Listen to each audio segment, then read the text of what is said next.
guys, in today's video we're going to be talking about how to keep your plants looking good during winter. So I guess this video mainly applies to those of you who are keeping tropical plants and you live in a country where it maybe gets pretty cold during winter. If you're living in a more tropical climate, this video might not apply to you so much, but for those of you who live somewhere where it does get kind of cold in winter and you like to have tropical plants in your home, this video more or less applies to you guys. So the reason why your tropical plants don't look as great during winter is they go into dormancy. Now what dormancy is, it's basically the plants stops growing leaves and starts producing roots instead. And this is triggered by winter. Things in winter that trigger this are the lack of lighting. So generally it's not as light for as long in winter. I know for me personally, during like spring and summer, during like the daylight savings sort of time, because I'm in New South Wales, Australia, it gets dark around like, 8 o'clock-ish at night during daylight savings. Now I'm in winter, it's getting dark around 5 o'clock. So less light during the day is one of the triggers for plants to go into dormancy. The other two things would be obviously the colder temperature and lack of humidity. So these are the three things that trigger dormancy in a plant. Now, dormancy isn't necessarily a bad thing for plants. A lot of people will see their plants kind of stop growing in winter or even start to maybe shed leaves in winter and not look as vibrant and think that they're doing something wrong or that their conditions are just not right for that plant. When technically if it's a tropical plant and it's in a cold place, yeah, the conditions technically aren't, I guess, ideal, but it's not necessarily a bad thing for it to go dormant during winter. It's doing different things than what we're used to seeing. Normally we associate a healthy, happy plant with fast growth, lots of leaves being grown, stuff like that. And in winter, none of that happens. It doesn't grow any leaves at all, and certain species will actually lose leaves. For example, alocasias. I am very big on alocasia. It's probably my favorite plant. I have quite a few. And they always tend to look pretty unappealing in winter. So they often lose leaves. Now what this is in plants in general when this happens, whether it be losing leaves or just kind of not growing leaves, they're focusing on root growth. So in spring and summer and autumn, when it's the growing season, conditions are more or less ideal for plants to produce leaves. But in winter, conditions change, they can't sustain leaf growth. Instead, the plant starts producing food for itself. It starts producing sugars and starches. Plants that have bulbs or rhizomes or tubers in their root system, like alocasias again, they have bulbs, and like ZZ plants, they have like big tubers.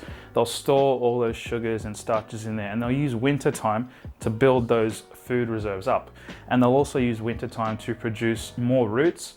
Therefore, when it becomes spring again, they have a much larger root system to then produce even more leaves the next year round. Another thing that colder temperatures and lower humidity also affect in plants are the stomatas. So for those of you who don't know, I'll just quickly explain what stomatas are and how they work with your plant, because this is kind of relevant to how plants just function and grow in general. So stomatas, I'm going to use my Alocasia Regal Shield here as an example. Stomatas are basically little tiny microscopic holes all over the leaf, mainly on the underside, but there are some on the top too. And these are basically what the plants can open and close. Imagine them as like little trapdoors or little holes that open and close, allowing water to evaporate from the leaf. Now, the way it works is you water your plant, water goes through the soil. When that happens, the water is going to pick up things from the soil. It's going to pick up various nutrients and minerals, and that is what the plant then takes in through the roots. So as the plant's taking water in through the roots, it's taking the minerals and nutrients, fertilizer and whatnot with it. Water travels up the stem to the leaf, and the stomatas open as they need to, allowing that water to evaporate. And as the water's evaporating up here and dissipating, more water's traveling up here to replace that water, and it keeps going as a constant cycle. The purpose of this is, firstly, like I said, for the plant to actually just take on water and nutrients and minerals, but the other one is a cooling system for the plant. Now, if you're keeping a plant, let's say somewhere that's a bit too hot, like say it's in summertime and you got over this allocation maybe a bit too close to a sunny window, which these plants don't like, mind you, it's going to get too hot. So it's going to be taking in water much faster than it would normally. Water is going to be traveling up and out incredibly fast, because that's the plant's kind of way of trying to cool itself down if it's in a condition that's too hot. This often leads to things like curling of leaves when a plant's somewhere too hot, and in spite of the fact that it's taking in water as fast as it can, the water's evaporating, it's taking in more, it's just not cooling down if it's somewhere that's too hot. It'll then result in the leaf curling, because the plant doesn't want to evaporate water under those conditions. It wants to retain the water to try and prevent itself from drying out. So it forces the stomatas shut. This causes the leaf to curl. Now, that's what stomatas do under warm conditions. They help keep the plant cool, as well as they're just, like I said, generally the way the plant just takes on water and nutrients. The level of evaporation, though, from the leaves is determined by the surrounding conditions. So when we go back to talking about wintertime and plants in dormancy, it's a bit of a weird one because the conditions are much colder, so the plant doesn't necessarily have to cool itself anymore.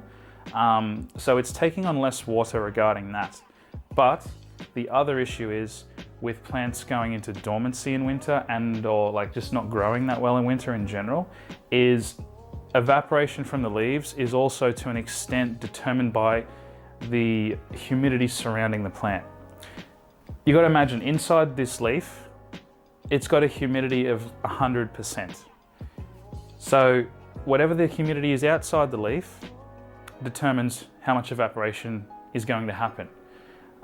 So if the humidity inside the leaf is at 100%, for example, and the outside humidity is maybe, let's say 80%, not a big difference. You're not going to see much evaporation there. So even though the stomatas can be open, there's not much difference between the internal and external humidity. So there isn't going to be that much evaporation, meaning the plant's not going to be losing much water at all, even though it's able to keep the stomatas open, therefore keeping the leaf uncurled. It can get maximum photosynthesis this way, losing minimal water, meaning you don't have to water as often either. This is how you get maximum growth.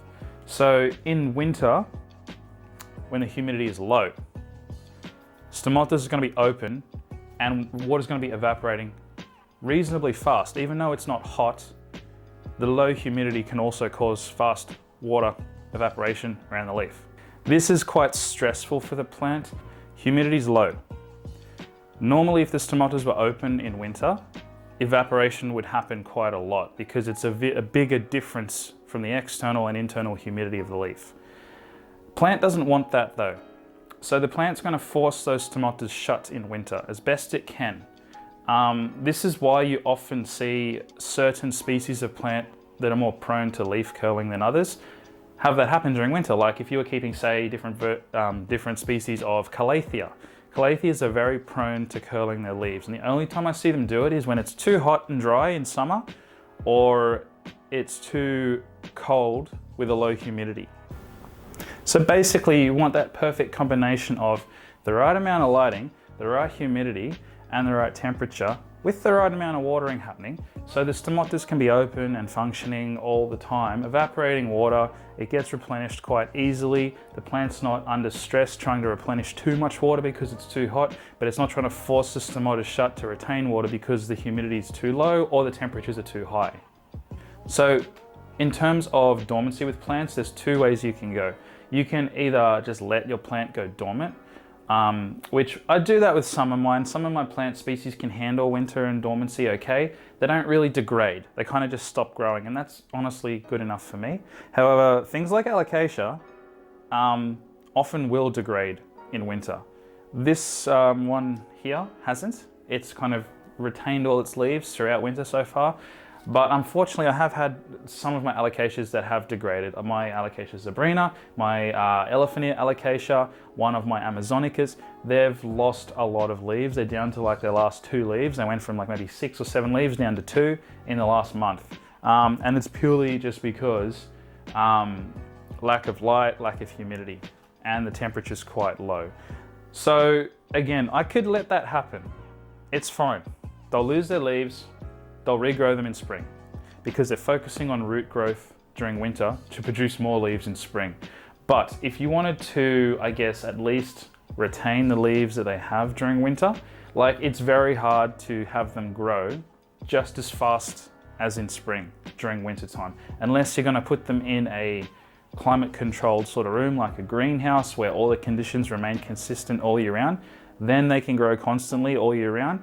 But in your home, that's a bit hard to do that perfectly. So the best kind of case scenario is if you can maybe create conditions where they don't necessarily lose the leaves they currently have, and that's it. They're not going to grow any more during winter, but they still look decent enough. So what I've done, firstly, you can put them under a grow light. I've got grow lights behind me. I've got 3 grow lights mounted under here.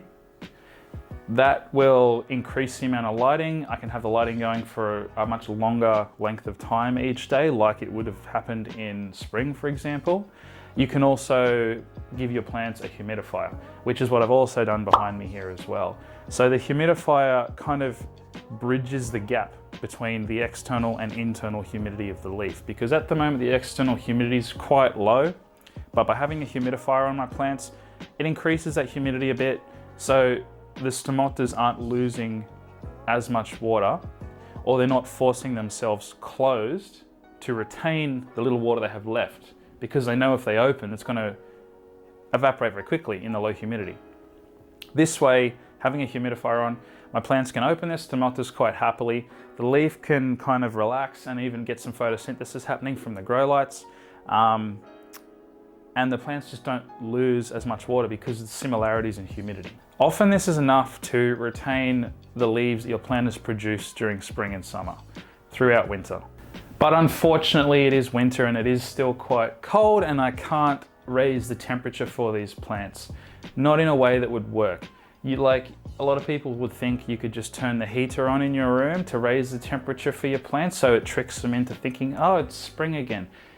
But the problem is with a lot of your heaters, they dry the air out. So by raising the temperature manually, you end up lowering the humidity. So it kind of defeats the purpose. So it's kind of pick your poison sort of situation here. You can raise the temperature, but you'll lower the humidity anyway. So it's kind of going to produce the same result.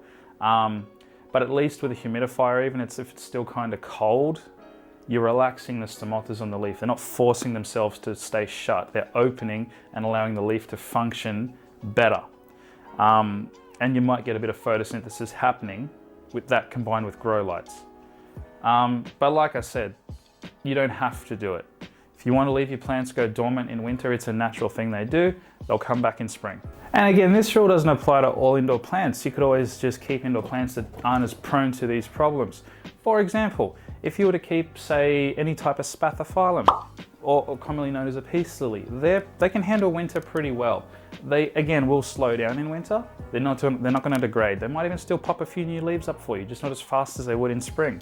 Or I have a Homelamina rubescens. They're also another really nice indoor plant that doesn't change too much in winter. They still manage to push on pretty well without any major issues. I don't have to move them under a humidifier or anything. Or you can go with like snake plants or ZZ plants.